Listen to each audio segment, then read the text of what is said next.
네,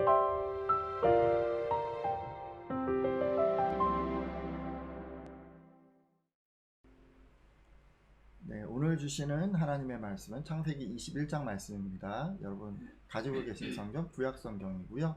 창세기 21장 8절에서 21절까지 말씀 보도록 하겠습니다. 읽어가면서 또 함께 나누도록 하겠습니다. 오늘 제목은 행복해져도 웃을 수가 없네요 입니다. 사실 뭐 이런 얘기는 교회 안에서는 잘 하지 않는 그런 얘기죠. 보통 이와 반대 얘기를 많이 합니다. 신앙생활 오래 하시거나 또 성경을 잘 아시는 분이라면 이사야서부 61장 말씀 보면 이제 슬퍼하는 자에게는 화관을 주어 그 죄를 대신하여 기쁨의 기름으로 그 슬픔을 대신하여 찬송의 옷으로 그 근심을 대신하시고 뭐 이런 말씀 여러분 기억하고 계실 텐데요. 이 말씀을 잘 알고 계시기 때문에 우리는 예수님을 믿으면 근심이 변해서 기쁨이 된다라고 많이 얘기를 합니다. 맞나요? 그게 이제 기독교 원리 아닐까요? 자, 그런데 이제 항상 이 원리가 모든 성도에게 적용되는 것은 아닌 것 같습니다.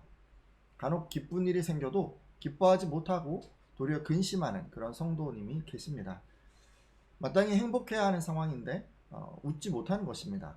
근데 왜 이런 일이 생길까요? 우리는 어떤 경우에 행복한 일이 생겼는데도 시원하게 웃을 수가 없을까요?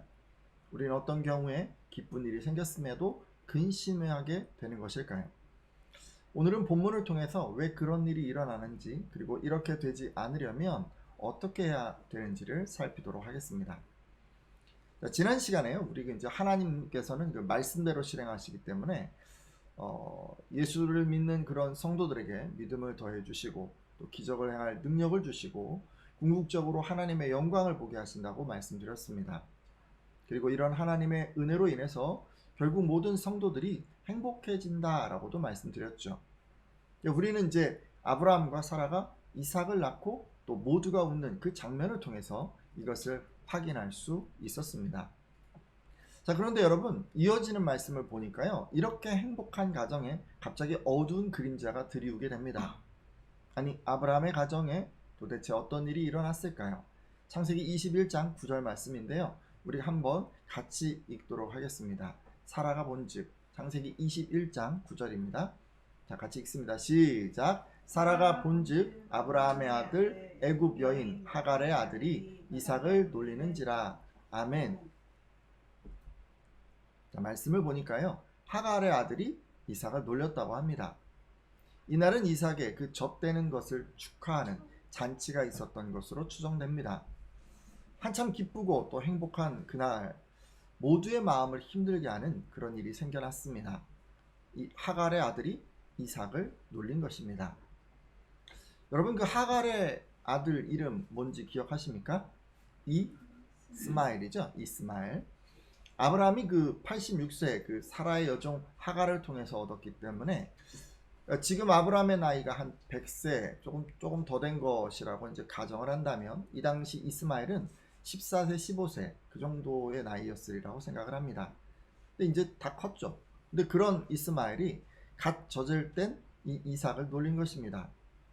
사실 이 말씀을 읽으시면서 뭐 철없는 애들이니까 그럴 수도 있지 뭐 그런 것이 큰 문제가 되냐라고 생각하실 수도 있을 것 같은데 여기서 이스마엘이 놀린 것은 단순한 어떤 장난 이런 것이 아니었던 것 같습니다. 이 장면을 그 주의한 그 갈라디아서 4장 29절을 보면요. 이런 이스마엘의 행동을 박해로 표현하고 있고 또 개역 한글 성경은 이를 핍박으로 현대인의 성경은 괴롭힘으로 표현하고 있기 때문입니다.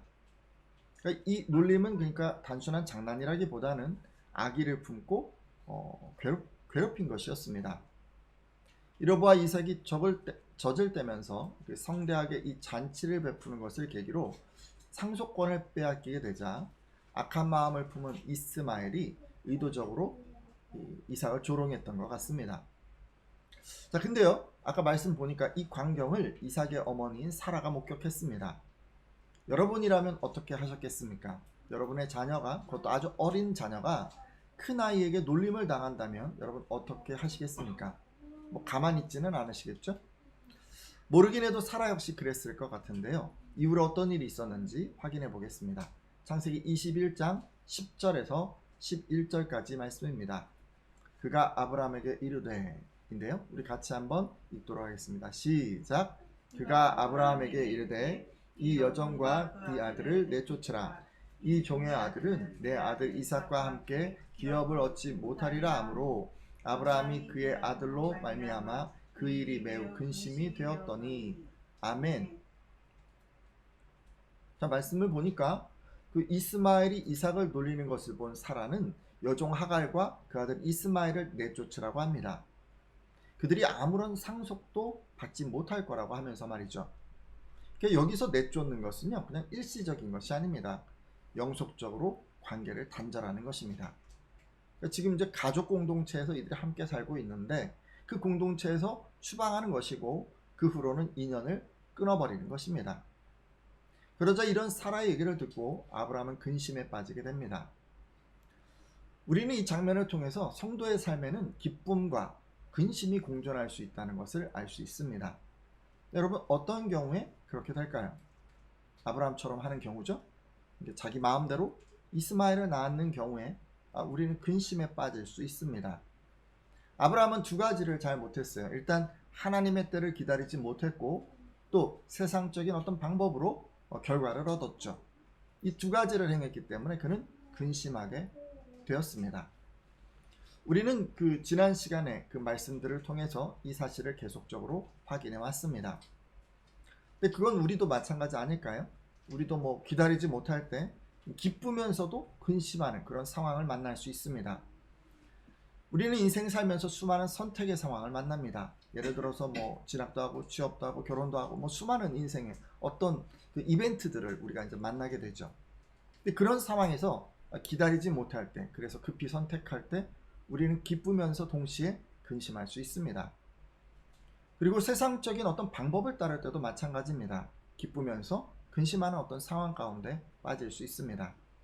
세상에서 성공도 하고 재물도 많이 모으고 또 지위가 높은 어떤 사람이 된다고 해도 하나님의 방법이 아니라 세상의 방법을 사용할 때 모든 것을 다 가지고 누리고 있으면서도 우리는 기쁘면서 또 근심할 수 있습니다. 우리도 아브라함처럼 행동한다면 행복하지만 웃지 못하는 이런 상황을 만날 수 있는 것이죠. 자, 그러면 이런 상황이 되면 어떻게 해야 될까요?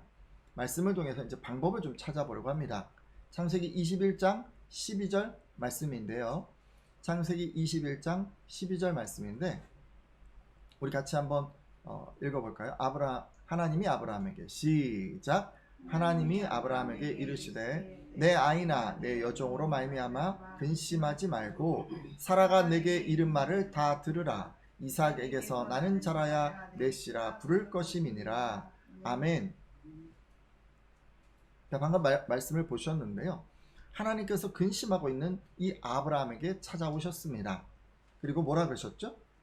사라가 말한 대로 다 그대로 하라고 하셨죠. 이 말은 하갈과 그의 낳은 아들 이스마엘을 내쫓으라는 말씀입니다. 그것이 이제 기쁘지만 이 동시에 근심하고 있는 이 아브라함을 향해서 하나님이 주신 해결책이었습니다. 자, 우리는요, 이런 하나님의 해결 방법을 통해서 한 가지 알 수 있는 게 있습니다. 원인을 제거해야지 근심이 사라진다는 것입니다. 뭘 제거해야 된다고요? 원인을 제거해야 돼요. 하나님께서는요, 아브라함이 근심하지 않으려면 사라가 말한 것처럼 근심의 원인인 이 하갈과 이스마엘을 내쫓으라고 하셨습니다. 이게 가장 어떤 신앙적인 기본 원리라고 할 수 있어요. 여러분요, 이제 한번 돌아보세요. 여러분이 지금 하나님의 은혜를 입고 있어요. 하나님의 인도하심을 받고 있어요. 그리고 하나님의 복을 누리고 있어요. 그런데 마음 한편이 찜찜한 거예요. 웃지 못하는 거예요. 뭔가 기쁘지 않은 거예요. 때로 근심까지 하게 만드는 어떤 그런 게 있다면 여러분, 우리 어떻게 해야 될까요? 과감하게 잘라버려야 되지 않겠습니까? 자, 근데 많은 분들이 이걸 알고 계시지만요, 실행으로 옮기기가 쉽지가 않습니다. 왜 우리는 근심의 원인을 제거하는 것이 쉽지가 않을까요? 우리로 하여금 원인을 제거하지 못하게 하고 계속해서 근심 속에 거하게 만드는 것은 무엇일까요? 이어지는 말씀을 통해서 한번 확인해 보도록 하겠습니다. 자, 앞서 읽은 말씀에 하나님께서는 이삭에게서 나는 자라야 내 씨라 부를 것이니라 라고 하셨습니다. 이것은 이스마엘은 아브라함의 대를 이을 자녀가 아니라는 말씀이죠. 근데 왜 이런 말씀을 하셨을까요? 돌아보면요, 이런 것 같아요. 아브라함은요 99세가 되기까지, 아니 어쩌면 그 100세가 되어서 이삭을 얻는 그 순간까지 이스마엘이 자신의 대를 이을 것이라고 생각했습니다. 그러기에 마음을 다해서 이스마엘을 사랑했습니다. 아끼고 보살폈습니다. 모르긴 해도 지난 한 12, 13년 정도 더 되는 시간일 수도 있는데 아브라함은 자신의 대를 이을 자녀로 이스마엘을 양육했을 것입니다. 모르긴 해도 아브라함은 이스마엘에게 세상 하나님과 또 세상 사는 법을 가르쳤을 것이고, 또 건강하게 잘 자라길 바랐기 때문에 온갖 좋은 음식 이런 것들 다 찾아 먹였을 것입니다. 가장 좋은 옷을 입혔을 것 같고 또 좋은 신발도 신겼을 것 같습니다. 왜 이렇게 했을까요? 자신의 대를 이을 자녀라고 생각했기 때문입니다. 자, 이렇게요 여러분, 오랜 기간 자신의 마음을 다 쏟아붓기 때문에 아브라함은 이스마엘에게 마음을 거두는 것이 쉽지 않았습니다. 한마디로 오랜 시간 이 마음을 준 이스마엘에게 미련이 남은 것입니다. 그래서 그것을 잘 아시는 하나님께서 이 말씀을 해주셨습니다. 이삭을 통해서 난 사람이라야 내 후손으로 인정될 것이다 라고 말이죠. 여러분, 그래요. 하나님께서 인정하는 대를 이을 자식은 이삭이었습니다. 이 말씀을 통해서 아브라함은 하나님이 원하시는 자녀가 누구인지 명확히 알 수 있었습니다. 하나님께서는 이삭에게 복을 주셔서 아브라함의 대를 잇게 하실 계획이셨습니다. 그것이 아브라함을 향한 하나님의 뜻이었던 것이죠. 따라서 이런 하나님의 말씀을 듣고 아브라함은 이스마엘이 내 대를 이을 것이라고 생각했던 그 마음, 그 생각, 그 미련을 거둘 수 있었습니다. 자, 우리는 이 말씀을 통해서 또 이런 것 알 수 있어요. 미련을 버려야 원인을 제거할 수 있다는 것입니다. 뭘 버려야 한다고요? 미련을 버려야지. 우리가요 원인을 제거하지 못하는 이유는 단순하고도 명료합니다. 우리가 근심의 원인에 어떤 미련을 갖고 있기 때문입니다. 미련을 버려야 원인을 제거할 수 있습니다. 그렇다면 어떻게 하면 내 마음을 쏟아부었던 그것에 대해서 미련을 버릴 수 있을까요? 오늘 말씀을 보니까 나를 향한 하나님의 뜻에 집중하면 이것이 가능한 것 같습니다. 무엇보다 이걸 생각하셔야 돼요. 하나님께서는 내가 어떻게 선택할 때 복을 주시는가를 우리는 생각해야 합니다. 이런 시각으로 근심의 원인을 바라볼 때 우리는 남아있는 그 미련을 떨쳐버릴 수가 있습니다. 돌아보면 많은 분들이 하나님이 원치 않는 것에 미련을 거두지 못하는 것 같습니다. 그러다 보니까 아닌 줄 알면서도 원인을 제거하지 못하고 계속 근심하면서 사는 것 같습니다. 하나님께서 지금 복을 주셨어요. 그리고 복을 누리고 있어요.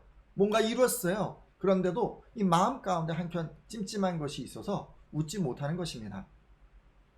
하지만 오늘 말씀이 주는 이 교훈은 분명합니다. 미련을 버리고 근심의 원인을 제거하라는 것입니다. 오늘 함께한 분들은 그런 분들이 계실 수도 있잖아요. 그죠? 이전에 했던 잘못된 선택이 있을 수도 있어요. 이전에 우리가 했던 실수가 있을 수도 있어요. 근데 그런 거 여러분 계속 마음 두지 않기를 바랍니다. 그것들이 좋은 결과를 가져올 거라고 더 이상 미련 갖지 않기를 바랍니다. 오히려 하나님께서 내가 어떻게 그분의 뜻을 이룰 수 있을까? 그러니까 나를 통해 하나님은 어떻게 그분의 뜻을 이루려고 하시는가? 하나님께서 복 주실 수 있는 그 선택은 어떤 것일까? 이런 문제에 더 집중하시기를 바랍니다. 그래서 마음 가운데 있는 그 미련에 여러분 발목 잡히지 말고 근심의 원인을 제거하시기를 부탁드립니다. 자, 지금까지 제가 하나님께서 원치 않는 그런 길을 걸어왔다면, 그래서 하나님의 은혜로 기쁘면서도 한편으로는 근심하게 되었다면, 이제는 미련을 버리고 원인을 제거하라고 말씀드렸습니다. 자, 근데요 또 돌아보면 한 가지 문제가 더 있는 것 같아요. 여러분, 미련만이 문제가 아니고요, 우리가 이제 혼자 사는 게 아니잖아요. 그죠? 혼자만의 일이라면 이게 이제 할 수도 있는데, 이제 개인적으로 미련을 버리면 근심의 원인을 제거할 수도 있고 또 그래서 기쁨을 회복할 수도 있을 것 같습니다. 근데 이것이요, 다른 사람과 연관되어져 있는 문제라면 이게 조금 달라지죠. 때로 여러분, 우리가 원인을 제거할 때 그것이 다른 사람에게 피해를 입힐 수 있기 때문입니다. 그러면 많은 분들이 그래서 이제 많은 분들이요, 원인을 이걸 제거를 하고 싶지만 실행하기가 쉽지 않습니다. 왜냐하면 나는 이것을 통해서 좋아지지만 나 때문에 다른 사람들이 불행해질 수도 있다라는 그런 생각 때문에 이게 죄책감을 갖게 되기 때문이죠. 근데 이런 우리의 마음을 알게라도 하듯이 하나님께서는 우리의 근심의 원인을 제거할 때 필연적으로 피해를 입을 수 있는 사람들을 돌봐주시는 것 같습니다. 자, 아브라함의 경우에도요, 이런 일이 있었는데 하나님께서는 아브라함이 하갈과 이스마엘을 쫓아내는 것에 부담을 느낄 것을 미리 아시고 다음과 같은 말씀을 해 주셨습니다. 자, 말씀 한 구절 더 보려고 하는데요. 창세기 21장 13절 말씀입니다. 그러나 여종의 아들도, 같이 한번 읽겠습니다. 시작. 그러나 여종의 아들도 내시니 내가 그로 한 민족을 이루게 하리라 하신지라. 아멘. 자, 하나님께서는요, 쫓아내라고만 한 것이 아닙니다. 지금 뭐라고 또 더하셨어요? 쫓아내진 그 하갈과 그의 아들 이스마엘도 하나님께서 복을 주시겠다고 합니다. 그래서 큰 한 민족을 이루겠다고 그렇게 약속해 주셨죠. 실제로 이어지는 그 17절 또 18절을 보면요, 하나님께서는 하갈을 직접 만나 주시고 물을 찾도록 도와주시기까지 합니다. 그리고 20절 말씀을 보면 하나님께서 이스마엘과 함께 해주십니다. 이스마엘이 잘 자라도록 지켜주시고 또 인도해 주셨다는 말씀입니다. 여러분, 정말 대단하지 않습니까? 근데 여러분 한번 생각해보세요. 왜 하나님이 이렇게 하신 거예요? 이스마엘이 예뻐서요? 아니요, 그런 거 같지 않아요. 뭐 하갈이 잘해서요? 뭐 그런 거 같지도 않아요. 하나님 지금 왜 이러신 것 같냐면요, 이 아브라함이 그 이스마엘의 일로 마음이 쓰일까봐 이렇게 해 주신 거예요. 여러분이요, 하나님이 원하는 길을 갈 때, 하나님이 원하는 어떤 선택을 할 때, 여러분 주변 사람들까지 이렇게 자상하게 배려해 주시는 그 하나님이 바로 여러분의 하나님이십니다. 할렐루야. 하나님께서는요, 아브라함의 근심의 원인을 제거할 수 있도록 주변까지도 이렇게 다 정리해 주셨습니다. 아브라함에게 가장 큰 부담감은 하갈과 이스마엘이 자신의 그 잘못된 선택으로 인해서 불행해지는 것이었습니다. 타인에게 해를 끼치면서요, 자기만 행복해지는 것, 여러분, 아브라함은 그걸 용납할 수가 없었어요. 그는 그것으로 죄책감을 느꼈을 것입니다. 따라서 하나님께서는 아브라함이 근심의 원인을 제거하는 이 과정에서 필연적으로 불행해질 수 있는 그런 사람들을 친히 돌봐 주셨습니다. 그래서 아브라함이 죄책감으로 인해서 주저하지 않도록 도와주셨죠. 자, 여러분, 이것을 아는 여러분 어떻게 하셔야 하겠습니까? 우리 역시 아브라함과 비슷해요. 내가 하나님 앞에서 잘못했어요. 그것을 깨닫고 돌이키려다 보니까 누군가 또 피해를 입게 되었다면요, 또 주변 사람들이 불행해지게 되는 것 같다면요, 우리는 죄책감을 느끼게 될 거예요. 그래서 그런 마음에 근심의 원인을 제거하는 것에 주저하게 될 것입니다. 하지만 오늘 말씀이 가르쳐주는 바른 태도는 무엇입니까? 그런 상황에서 하나님 뜻에 더 집중해야 한다는 것입니다. 하나님께서 그들을 선한 길로 인도해 주실 것을 믿고 과감하게 근심의 원인을 제거해야 한다는 것이죠. 이제 말씀을 좀 맺으려고 하는데요. 여러분, 우리가 신앙생활 하다 보면요, 기쁜 일이 생겨도 근심하는 그런 상황 만날 수가 있습니다. 그럴 때면 여러분 돌아보세요. 한번 나의 삶을 좀 돌아보시면서 내 마음에 온전히 기쁘게 기쁨을 누리지 못하게 만드는 것, 때로 근심하게 만드는 그 원인을 제거해 주십시오. 때로 우리는 자신이 했던 이전의 선택에 대해서, 결정에 대해서 미련을 갖습니다. 그래서 근심의 원인을 알면서도 어찌하지 못합니다. 이럴 때면 여러분을 향한 하나님의 뜻에 집중해 주십시오. 어떻게 해야 하나님이 주시는 복을 누릴 수 있는지에 더 마음을 써 주십시오. 그리고 내가 돌이킬 경우에 피해를 입게 될 사람들에 대해서 죄책감을 가지기도 합니다. 그럴 때는 하나님께서 그런 사람들을 직접 돌보시기까지 하면서 여러분이 근심의 원인을 버리고 행복하기를 바라신다는 것을 꼭 기억해 주십시오. 이제 기도하고 마치려고 합니다. 혹시 기쁜 가운데, 행복한 가운데, 근데 그 마음에 한편 근심을 가진 그런 분 혹시 계십니까? 하나님께서 여러분에게 행복을 허락하셨지만 이전에 기다리지 못했거나 세상적인 선택을 했던 것으로 인해서 지금 호탕하게 웃지 못하는 그런 분은 안 계십니까? 만일 그러시다면 근심의 원인을 제거하겠다고 여러분 한번 결단해 주십시오. 이전에 한 잘못된 선택들에 대해서 미련을 갖지 않고 죄책감으로 주눅들지도 않고 하나님의 뜻에 집중하겠다고 결단해 주십시오. 이렇게 기도하는 분들마다 온전한 기쁨으로 가득하게 되시리라 믿습니다. 같이 한번 기도하겠습니다.